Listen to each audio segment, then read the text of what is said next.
Distinguishing features of noble character in Islam. Noble character in Islam is characterized by unique qualities which distinguish it from all other faiths, including the following. 1. Noble character is not confined to a particular type of people. Almighty Allah has made people into different shapes, colors, and languages.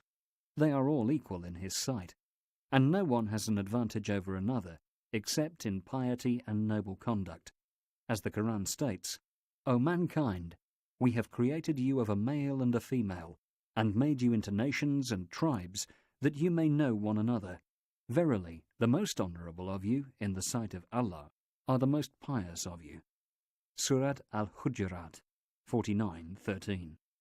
Indeed, noble character characterizes Muslims' relationship with all members of society. There is no difference whatsoever between rich and poor, black and white, Arab and non-Arab, or a prince and a pauper. How to treat non-Muslims. Allah commands us to show kindness and courtesy to everyone without exception. For justice, kindness, and mercy are aspects of good character which a Muslim observes in his words and deeds with Muslims and non-Muslims alike. A Muslim ought to embody good character traits as a means to call others to this great religion of Islam. The Quran says, Allah does not forbid you from being good to those who have not fought you on account of your religion, or driven you from your homes, or from being just towards them. Allah loves those who are just. Surat Al-Mumtahina 60:8. Allah only forbids us to make friends with those belligerent non-Muslims who fight us because of our religion.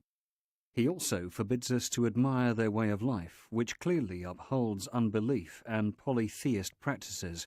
As the Quran states, Allah only forbids you respecting those who made war upon you on account of your religion, and drove you forth from your homes, and backed up others in your expulsion, that you make friends with them. Whoever takes them for friends are wrongdoers. Surat Al-Mumtahina 60:9. 2. Noble character is not confined only to human beings. Good treatment of animals. The Prophet once mentioned that a woman deserved punishment in hellfire because of a cat that she had restrained and left it to starve to death. He also mentioned the story of a man whom Allah had forgiven after giving a thirsty dog some water to drink. A woman entered hellfire because of a cat which she had tied, neither giving it food nor setting it free to eat from the vermin of the earth. Sahih al-Bukhari 3140, Sahih Muslim 2619. He also said, while a man was walking along a road, he became very thirsty, and he found a well. He lowered himself into the well, drank, and came out. Then he saw a dog panting and eating mud because of excessive thirst. The man said, "This dog has become exhausted from thirst in the same way as I." He lowered himself into the well again and filled his shoe with water and gave the dog some water to drink. Allah thanked him for his good deed and forgave him. The people asked, "Messenger of Allah, is there a reward for us in serving these animals?" "Yes," he replied, "there is a reward for serving every living thing."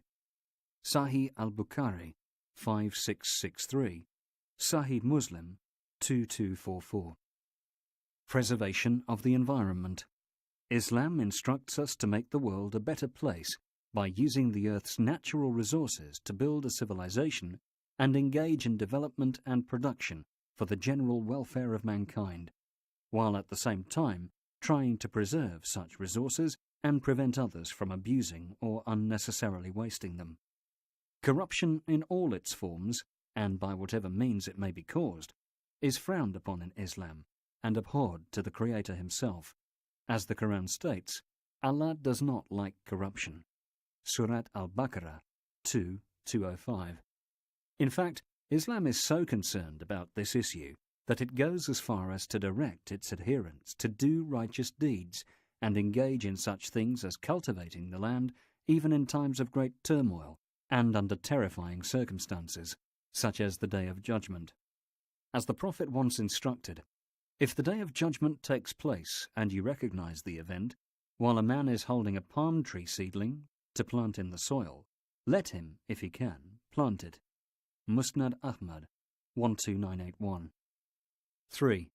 Noble character in all aspects of life. The family. Islam stresses the importance of noble character among all members of the family.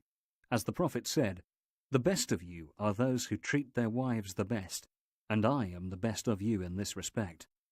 Sunan at-Tirmidhi 3895. Despite being the best human being of all time, Prophet Muhammad shared household chores with his wives and helped around the house. As Aisha, one of his wives, once said about him, he used to help his wives with the housework. Sahih al-Bukhari 5048. He also used to joke with his family members. Aisha said, "I accompanied the Prophet on a certain journey when I was young and thin. The Prophet asked the people to move on, and they marched ahead. Then he turned to me and said, 'Come on, let us have a race.' I raced him, and I won the race." He did not mention this incident again. However, when I later put on more weight and I forgot all about this incident, I accompanied him again on some other journey. He asked the people to march ahead, and they did. Then he asked me to race him. I raced him, but he won. The Prophet laughed and said, "This was to make up for my previous defeat." Musnad Ahmad 26277. Trade. Because people's love of wealth may get the better of them and prompt them to engage in forbidden practices, Islam stresses the importance of observing noble character, which serves to put an end to such practices. The following are some examples of the points Islam stresses in this respect. It warns traders who deal with fraud against a severe punishment on the Day of Judgment. As the Quran states, "Woe to those who give short measure or weight, those who, when they take a measure from people, exact full measure, but when they give them a measure or weight, hand over less than is due." Surat al-Mutaffifin 83:3. It urges traders to show kindness and leniency.